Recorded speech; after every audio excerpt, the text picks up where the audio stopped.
Ai o tasi le whawhita ule tam whai tangata e viri mari upua ngai a teia. Ai le ai e viri a tātou hore tam whai o whawhelo. Ai le upua le atua. Ia o lesi la vai ngata ua tātou mamala le upua. Len tātou whaso taia. O lesi vai ngata ua le upu. O le upua saunia le atua. E le na o se tūla fono mo le tangata. The word of God is not just the law for man. Ai avea foi le upu o le tūla fono i le atua. Nā le wingon whamtalanga. E mamuru mai lo se upu whango le atua. Siro le atua. Ma avea o se loa. Tūla fono i a te ia. E le mawhaina ko sui a whataita inga. O mea uma pe ia o le law of gravity le iei lau langi. So se mea e te tongia lunga. E le mwhaia ngalu lunga e sawa i lano oisia. O ngā le tūla fono wa umon whatatia. Tūla fono umon whatatia. Tau whalongo le tai au. O le lulu marisi sele. O le tūla fono. E lulu e taun sele. O le po e taun na hau. De masa in kaku whalongo iei whapeare po le au. Ia o tala umana. O na e sao le leia. O le po le ale me o iei. E hau ha. So tūla fono uma whatatia o le atua foi. O le upu foi na le atua. O le tūla fono mo ia. E wheta lai o na iei lava lea. Ia tātou whaaso solo mai ai, ia me peo tātou whaasoa le tai au. Ai, watu sina so sone lei titi le whiawhi nei. I le maro si anga o le upu. Maro si anga o le upu. Se isu alau tusi in le Isaia. E lima sfuma le lima. Ia, familia tātou le maulea. E tau te māsani ei. Le lau whai tau ina atua le whai upu e sumatas, e se fulu, ma sumatas, ma sumalua. O le marusianga o le upu, lona winga e, o le upu e le na o se vaituksi, fo le ma se mea ma muru mai wae, a tala no le atua pe tala no tangata, e tau te lewa ai se upu al watu. Karosia ia e la kula wala mai la veangi ai, e le mawhaila na mamuru na upu ka kowa akwa pe. Ia, la ua waku le upu, la ua waku, la le ua oku ole, la ua pi o whapirpionga, la ua kuri. E nei loa, a iei le marusi anga le upu le na ua mamuru watu. Sa u whaasoa ieli si vai teimi na o maile si inga, whaila tau tala, ia, tau e misa le urungari i lea, halu losta maa loa, ai whaili tala whawhine. Whai mai, talo sia ia e laku mai, ia upu tu saa war tala nina whai, tau sia e laku mai pe o le laku ngā la ngaska mālonga. Ngā rua kua ia ma whape ngā ia. E o ka sao. O le tala monia. O le tala ua mamulu atu. E whaatau vaai e tangata. Mari whaalongo tangata. Ai e ele marusianga. O le upu al tinana na whai. Na tau nuu ale upu. Nā tuasta mālo whaangota. Ha e maiuta le iau maiuta pau matu. Ai osolo na manawa mamali ua ia. Ala tala le na fai. Tarusia ia e alu mai. Mai whape ngā ia. Ia ngā. Na tupua. A whai na ai ala le upo le atua. It's more powerful. Amen. Isaia 5:5. O whai pula se fulu a whai tawina.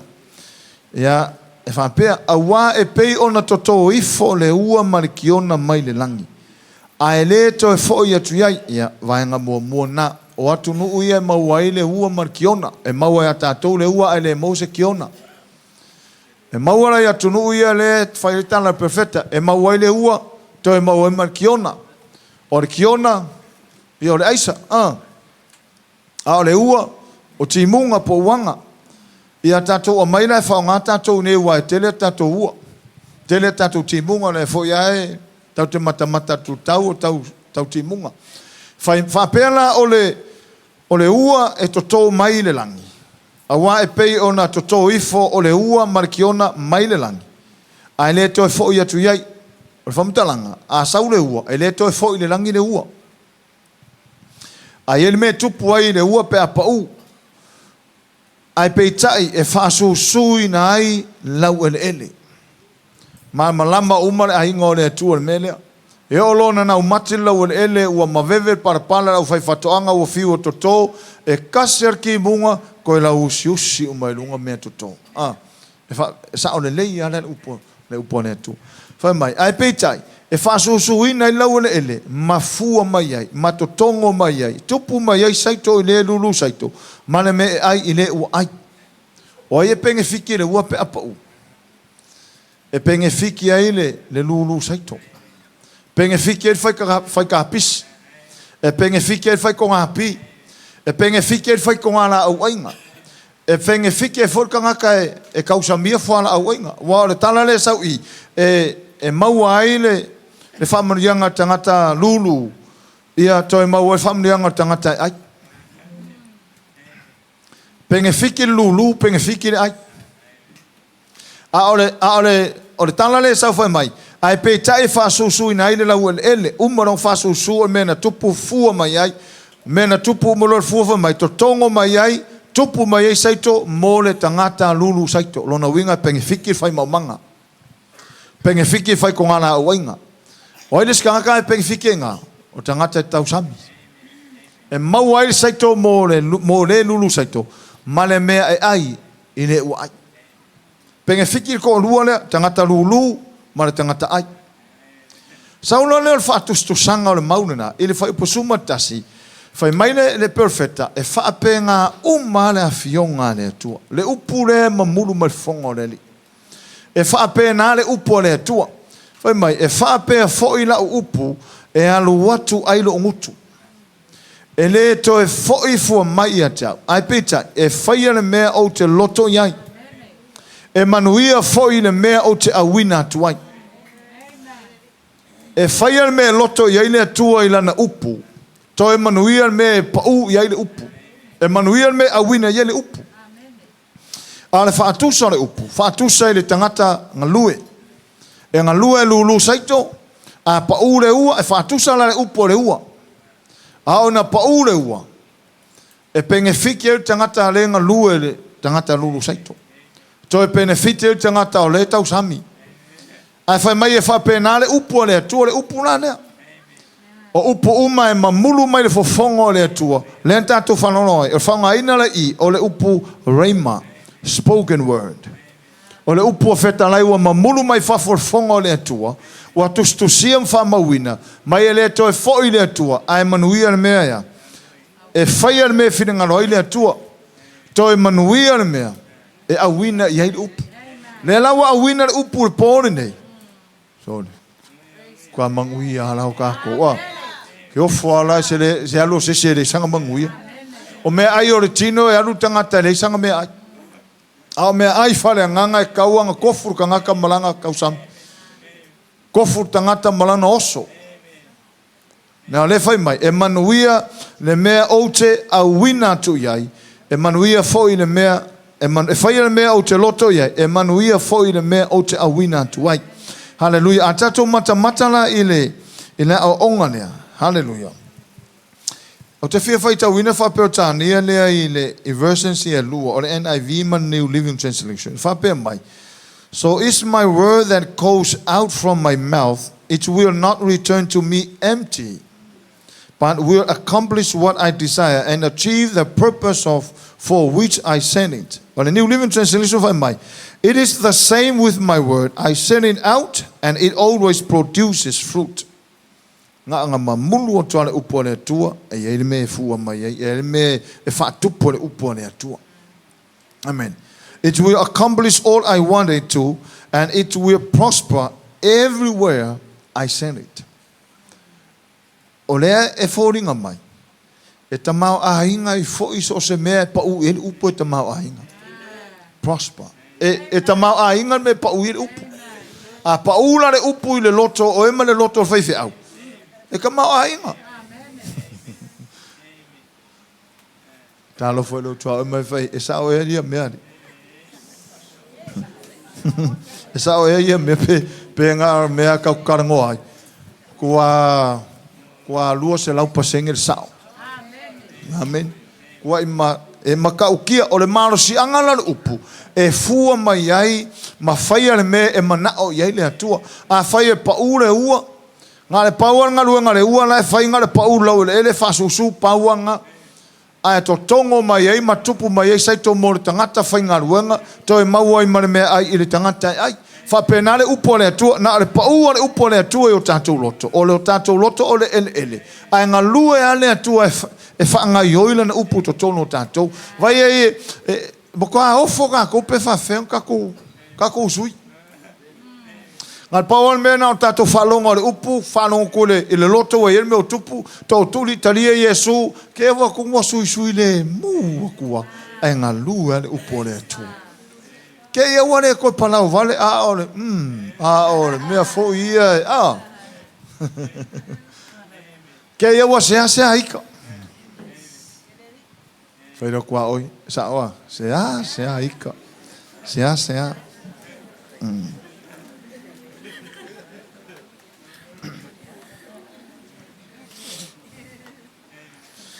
O le tusi pa ia la po le upo le atua. E le oni wha mau ngoni mea fo ia oni tala wha soro pito mai aso na mua.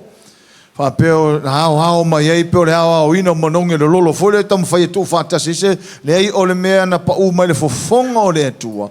Ma whai le na tu whatasia e ala le mana vangalo na nganga pa ia. Ma wha o sofia i tangata e tusi mea ia. O le mea sau sao mai le langi. O le upo le tato whalongo tai au o mga seto le langi. Amen. Wa umana tu mau le langi, fa mau sali le langi. Le la o mai lo tatou taimi. E manuia ri tangata pa u ye le upu. Fa pe o le ua pa u le ele, fa pe na le upu pa u lo tatou ele. O tatou loto o le ele le lei. Vanga na le loto e pa u atu ai pa u pe o le awala fule. O le fata auto fule. Lulu saito ai pa u si fu o le saito ile awala. E ora awala pau me ora awala ia. Ma meo lupe fo ia, ma meo lupe ia sa ia ka ko sa mo o karkelo le lupe male mangulo le maina. Ka manga umanga ingia me lunga awala. Ala lo ngawa pipi pa o lo pa se furu wale kele mo meo. Ele ola ina. Pa ule si fatu fea. Pa ule va tui, pa ule si fatu ile papa. Ai pa ulo le si fatu le ele o le fakulanga le manga o mia e. O le ko inga ele nga o le manga o mia le kai mingi. O le ele le. Say amen. Si mai lo automata. Fai mai upui e lo loto ato. O lo loto o le ele le. O lo loto o le ele le. Ua pa u iai le upo le atua. Mafua tele mai. O manuia ai. Manuia ai isi. E va ai mai ia tea. Amen. Amen. Tato mata e tero tangata o loto le ia se me o suhi. Ngale o farsa le misi se loko o farsa o makuspa ia palangi o kuspa ia Samoa. E o tangata le loto e o farsa e o le kuspa ia Samoa, o le kuspa ia palangi, e a marpe pakapa e kangarka, e ave umame ai o farsa. Amen. Ale ai ma se suinga. A o le mele o le mana o mia. A faina pa ule ua ele mafua mai ai, matotongo mai ai la au, ma manuia tangata whaongain, e whaape ngā umare upu. Ka ngofe ko mai le mele fai psumatasi mo tato. Whaape nā le upo le atua, e le foi fua. A anu le upo le atua, e le alu empty. E alu ma le whamanu yanga i le atua. E alu ma le nganga o manu malo i le atua. Fai mai e fai ale me fina ngalo ile atua. Mai manuia foi le me e awina ye. Leu awina atu ya teo. Leu awina mai ate au. So o e la tangata manuia. Amen. Hallelujah. Okay, lesi la vai ngatawa. Pe mata nei ile hallelujah. Ile upu ile matayo ile e pelu e fa. E pelu e fa fa suma lulen tato fa longo tai au. Fai maia, a wā o lo ola, o lo matuanga lue foi, o lo siri foi lo na maai, i pelu uma e whātau maai o nei tū, amen. O laia, na te vavai ina le loto ma le anganga, na te vavai ina ngau ngā tino ma ano, o ivi, mai. I whapeo tānia, o lo o tau waini upulea marrow, nonga wingo lea, o le bone marrow. E o le mai a lio. E o le marrow o le mo le mai ali o le spine kongo ai va ingi sai stu ai mai ponga ai fo le ala la ma me pese me la poco pa le fia ka miki pe afa masima vai le me la fil menga la fi kongo le va oivi ai fa mai e o ia ina le upo ne tu polala ko inga mai ai lilo fo le pe mai na fa manolo ta fa mai o le ila ai lilo o feo kongo kingo lilo pe la fila lo mama pe la fi kongo ponga ivi a o le pon marrow la fi kongo ivi haleluya ai o ia ile upo le tu o le marsi anga na o le upo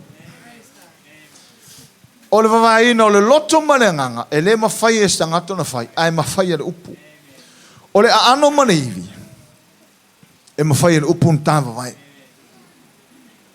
e o la ile ngaunga tino ngaunga umo le tino e o la ile spine pole mele o le marrow o le upu nei tonu na le fa pertane o le marrow ia o le mo le me pa le kongo ia o le spine nga nga ka wa ko I ko kongo rivi ku e alu e kongo rivi ku me nga a se lo ponga ivi milo siel mai alio ia o le skami sa o fa penge e mo fa pena o fa le kongo mai alio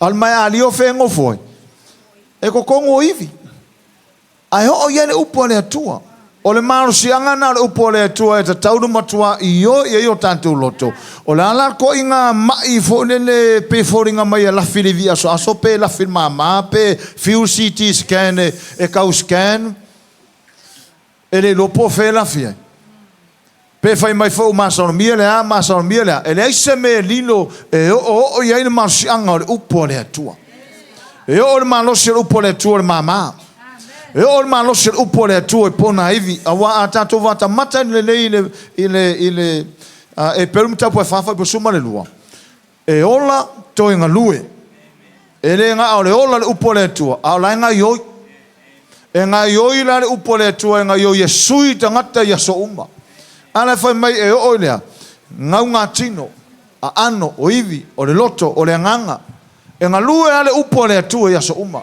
me nga tatu mata I tangata fie le upo e se suinga nei e o kura afaka usanga o ese wa maka nga kupu le upo le atu esa la nga tau te lo ye ola le upo le atu ata tia le upo le atu le ka kore va ya ko me yo va pe wo esa o ola vai la lua me yo vai la lua wa kwa ye yo le ai e ka ke fai lo le upo le atu suia le upo le atu ta ita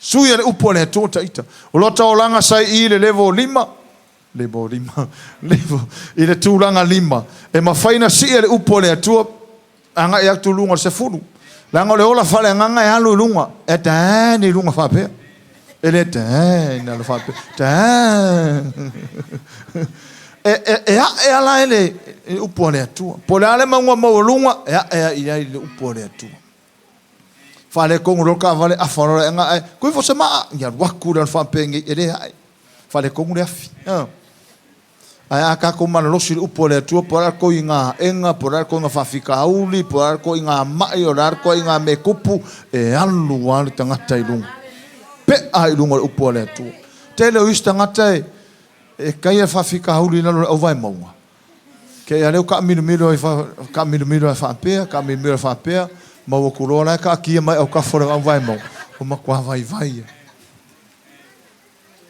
Taimi o le solo lele oni si taimi e to tele o ke san fifia usu pesenga la for pesenga taimi a ele maunga o le taimi o I for van wa o ko nga upa penga a tatu wa ele maunga ele maunga a tatu manu malo o no upone tu e ola la le upone tu ai ma fau o lo langa o ngai lo ai e hola le upo le tu fa fenga lo e hola le upo le tu pe ata to mo fai e fakingo e practice exercise le upo le tu o nga mafai le tato man malo le sala ai ko vai mai le sala o mo ko mo lunga le levo o ye tato ka o kere ko ka alo le amata fo le koko ka ngukwa nga loka la me mo Ngai fusu ako so ko anga le pai ya, ngare kasi ale pai e ai pe amalo, o aso fusu anga ngai asoi. Hallelujah. Le upo le tu mai Paulo, o te le tu e pe ona tu i le matangi, tu i fole ku i mis. E ku i ana vea. Ku i la vea. Fa pe ngale hola ke usiano tangata. E tupu ona le upo le tu. O le marsi anga le upo. Ma kua ka ko le loa fa va senga pe fa fenga. Ma fa malo lo ta to le upo. Este tangata mai tinga ina sa mai tinga ina o na la mai. Kua le loa fa makala. Ke lo e sika ka mai suka I ore ko suka. Se mai le mai suka. Le ko ye ma se sing sa suka. Suka pa. Koko maulunga pe koko maulalo. Vai, o feme la fer toto o le toto ma le suka o le system o tangata. E kau ke e fiu fo mai e paon me fo mai mai o maulunga lo suka wanga sa wa fa e molo li makua salu fa pasi ko me fo le ke mai. Ni mai ola o maulunga ke le lo koko. Ola, wa mawalalo ke lo koko o lo suka. Wa ko ngai o spung suka mang ya lo le se lima miki wa vale ai kia kanga. Ama wala lor suka wa ais peng suka o wa air suka.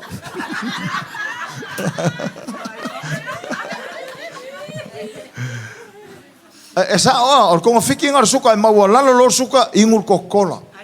Pe ai le lo miki le lo le fo le como fai e pir a por suka. Ai ke lo le upo le tua. E fa pa lenga le upo le singa mar si anga le upo le tua. Fa pa lenga le upo le tua suka. Lo system nga ka fa le kong. O ka au nga papa. O kuli vai nga o ka le mfang savali. Hallelujah. O sika ka le makoko ala we. Wa eku.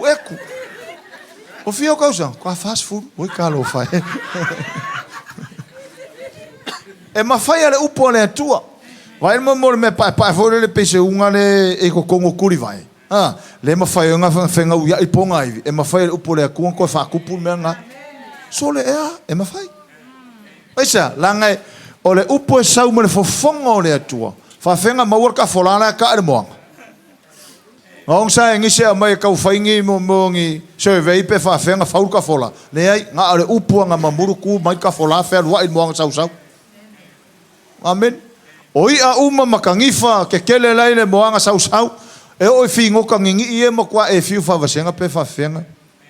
Ai ole upo le tua. La ala lai nei fenga mai. Ngai kingai ngai. Ni fanga le upo le tua. Pare upo wese. Ai fa mo upo le ko lo kongu. Amen. Ora ko nguku ko le loko poko nguku e kaukala. O iskanga ko o iskanga ka poko nguku ai para ai le loko. Mas okay. Fa poi la kuma. Wa vai mo ka mai ki aso e fa ka loko mai. E lo foi aso hi. Fa penga uma ka fole lo laile le tau tala ai para ai le loko. Ke lor ke usian manga o mia ko loko e fa mamulu upo le atua. Awa ale ko ka ko loko male poto tato ngutu e ka alor ki apolo ya ka ko iso uma sa or ki apolo faloka karinga pe o me ka baki faloka karinga faloka karinga kangi yor ka mingi o kaunga tu la I mai la hingo le to lua fa makwa ka kango fe falor karinga o le ide e de or ngayo o ka fa or ki apolo pat fe mai o au. I say, the word of God is living and active. O le upu living, hallelujah, e sau ma le upu elene tau o le Z-O-N, song. O le upu ngā saunolo na wingo lea, o le upu pertane vapea, constantly live. Longa winga constantly alive. Longa winga e ola whauau. O le upu sound, e ola whauau. E le eise aso e muka i le ola le upo le tua. Me foi ngā le e whaita winga le tensinga e whaunga. Mai a wā o loo. Longa winga e whauau pēr le ola le whionga pa ia le tua. Whauau pēr lana ngā ruenga. Whai mai a mawaile langi e mawaile lau langi e le aise iota. Se yotalo na winga sina matai tusi e tasi e mawai o le upu o le tua. O le winga lana o le upu, sound. Sound means constantly alive. E ola whau e tu mau pele ola le upu o le tua. A ka kia lunga sefe, lai ola. Whātusa lai pe o le. Tātou ia elengi saito e mau ngi Samoa ngā mo pingaki. A o ngai ngā eiri tonga pinati a kele folele a wakolora ia fai konga la au ngā le kuu ar faku kongi ar faku e luar ko waso e va ai ku ngar kau fai ko kongo e lunga. Fa penga le upone tu me pa u ia. To tonga e moi fou. E ola. E ola le upone tu. Ai va vai folele mat ele petelu e mo petelu tau mo. E mako o ngei mea mako a kakole I loa whawasenga pe whawhenga ngā lua mai eile atua. Mo pe telu mo tapu mua. Kau sua ko pai ua ve pe telu ngei ai. Mo pe telu mo tapu mua. Oro i eina whai upule lela o whai tau natu. Whai upule e lua se fulu male lua. E marasi anga le upu. Whai mai. Ua o tau whamamaio o tau loto ile ngā wa ile upu moni. Ele nganga. Whafonga le marasi anga le upu. Ngā wai le upu ai mamā I le loto. O le mamā o le loto e whalangolango I le ngā wai le upu. Ngā wai au tangata le upu o le atua. Ma kua kako le lope whawhenga fufuru le upu o le atua le loto o le tangata le ke le ilapis. E le mamla mai tātou. A ngā ruenga nā le ngā paia ngā ke fufurua. Ma kua le iloa e le mawhaiunga tātou mamoe le pō a whalongo kunga lai pe sa veu ko kongo ka kowa pe ia ongo sa ila o ngai. Ngai sa veu kongo ngai kau furu mai. Wele marusi anga upo e le iloa e matau tangata. Mai, ua o tau whamama, ua o tau whamalonga winga o ngā ruenga hau e whai. O ngā ruenga hau e whai o ngā wai le upu. A ngā ruenga le ngā paia o le whamama o kako. O tau whamamaio o tau loto ile ngā wai le upu mone le anganga. Sau whai polusu ma le tolu whai mai ua whanau whawina o tau ele o le fua e pala a o le fua le pala lava o le fionga le atua le ua ola. O whaola ina tātou whanau whawina tātou ile upu le atua. Whawhenko e whawhanganga uka kou le upu le atua. O le ase. Wai langa o le upu le atua sau o le upu e pa u mene fofonga o le atua. Whawhenga whaure maria le sam. Whawhenga whaure mangu ai wha. Whawhenga whaure mangu leli. Makua kako fiu e whawasenga. E le masu o sua ina sesi le poto winga se ese o le atua. Ngā le mamulu a le upu lele mangu lele. Whaelua ili lionga. Whaelua ili mangu ai wha. A au solo I ai kai le moanga. Hallelujah. E lea whai mai. Whanau whawina fo o tātou le tangata. Na whanau whawina e le I whanau whawina tātou se mea e le se e le whanau. E o le mea pala. Ai na whanau whawina tātou I le upu. Ngā le pau al mea ue whai. Ngā le saua talia whamau lalo. Whatou tua le upu. Whawhangaua o le upu o le atua. Whawhanau o le upu o le atua. O lo wanganga wa umon whawhanau le upu o le atua. Mea le ta o le whanau whawina. Amen. O le marosi anga le upu. O le toe lili wina toe whanau o le upu o le atua. Ta sea whanau le tino. Whanau le tino pepe whasosolo mai ai. Se I ho o lawan toe ina malo matua. A le whanau o le anganga. E le mawhaila e le tino na whai. E mawhai e le upu o le atua na whai. A whai na oti le anganga. Whale tonu le anganga. E toe whawhana o le marosi anga le upu o le atua. O le swinga o tatu o langa. Le skanga kai le maure fale o le ka ai nga sui le upure ko ka. Le skanga kai le o nga skasing pinga nga sui le upu kwa ofo ka ngaka. E ofo, la nga fa pengala lo ma kwa ofo ka ngaka le. Sa fa pe ai longa me fa nga ko u le mele.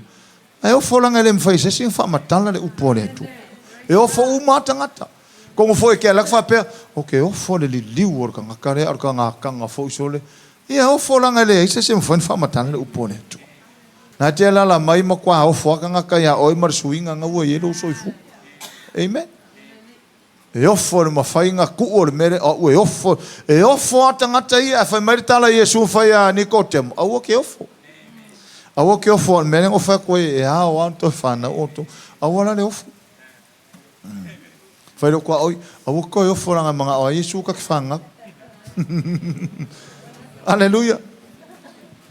Wa aka ko fa so ngai wakul mo mawolea, saul mo mawolea, saul o langa olea, saul o langa lea. Ai makwa ofo pe fa fenga ku. Ai ka ule ofo ra pe fa pe e ke mga ola ko fo lo langa. E le ofo ila sis.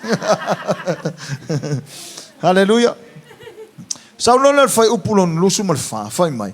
Awa tangata uma lava e tusa ia male motia male ole matango fio mo foi o tangata e pe o le funga le vau e mangu le motia to ulu foi o na funga a ole afionga le ali e tu maunea e fa vau ole afionga foi lea o folo ina atu ia te outona ma vai me uma lese ele kai ma vai le upore atu amen e alo foi o nge upu tatu ale fa pe na ma vai le mano le upore atu ata to mata ele e pelo fasu malo fai mai awa ola the word of God is living I saw upu sound constantly alive so we must upu active or upu la active e fale liu mai upu ka ole or NHS o maua mai ai upu energy ole upu langa or active e sau mai le upunga o le NHS lona winga o le maua mai ka ko upalangi le ka o le energy lona winga pe fa winga o le marsianga powerful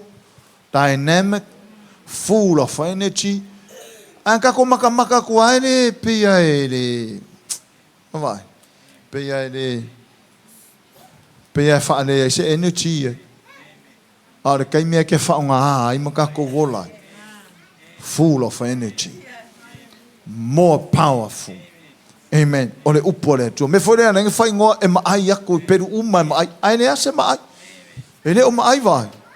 Ai kan fore ku spai ngai ele mai. A ole ola le to tono le upule e mai. E mai. E makua fa le kongo ya ma lor po riuli le upule. Le sile me ya tato matala ya lan fa marsia tato le upule. Ke lo le tele o mai e fa manolo. Makua ki nga o sen singa lava ne makua hika o le malor po riuli ina mene faingai o ke ngofo isi kami mo mata fale nganga ile atua o nga ua makua kwa le fia sa kangi morongo malor mene o faia o kamingi o le faia o tatalo lungo tangata mama ele o fai fa ka uinga le mission ar ke apolo o ngofo le mo mafofo ka fe se kami o ke fo e kuar sa pongo ha o kamai ai makua i o tu ma o tu mau i le upo le atua hallelujah awawa o loa paua le o le upu kau ke o lai a o saungi mai fo fa malolongo o se afine lea paua le upu tina o le lui nei mo ele kau ke le o upo fo mai si kai me fa pupole o la kone la ku o sauninga o walu wasi tatou le faifi au o lo atu e le o losis a le tala le fo mai fai mai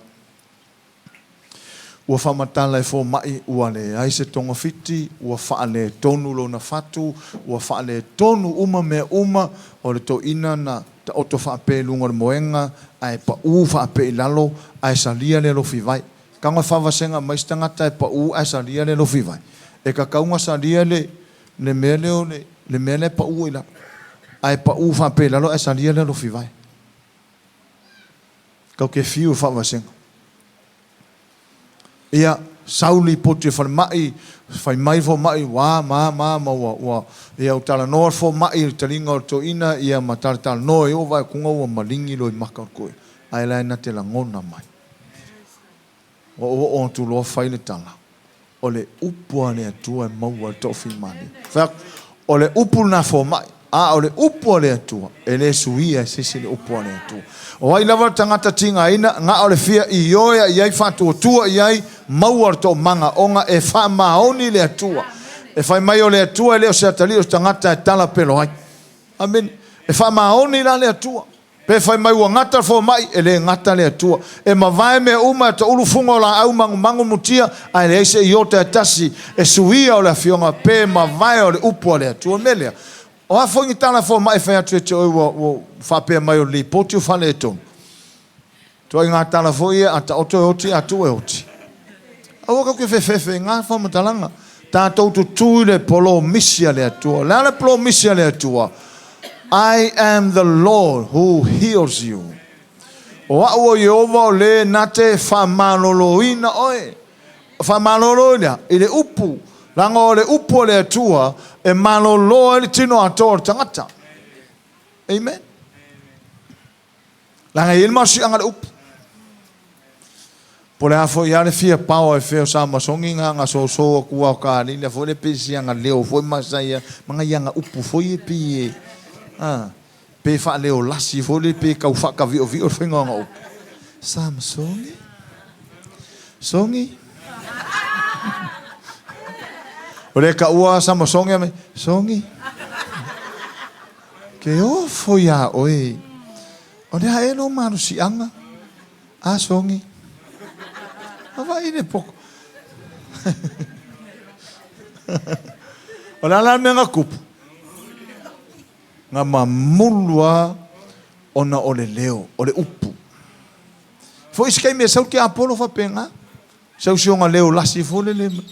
O ke o fo ya. Awo ka ke se kia. Tato tu le upu. Sau le upu tangata. Hallelujah. Fa fonga le tala muni le. Fa longo I tala mai TV. O upuna sa wai e loa uma I tangata mea. O ingo news from TV. Rongo ingo la nga luanga la fai news nga. La inform kako. La fai loa mai newspaper. La fai loa mai. La e fa aliali mai me uma. Lunga Facebook. La fa aliali mai me uma. Amen. Fa aliali mai le kaleve. Fa aliali mai sua ia. Fa aliali mai me uma la. Fale ni mai me uma lava ku mai ku. Ku mai ku. Ai fai kau foi mo meu o novos mo meu upu fa penga kuskusi novos. E ongo motivate ai kako. Ai fai kau foi mo meu poetry foi kuskusi nga fa kau loko. E ongo captivate ai kako. E ongo fa longo aku peu. Ai a saulo upu le tua. Only the powerful word of God can change us.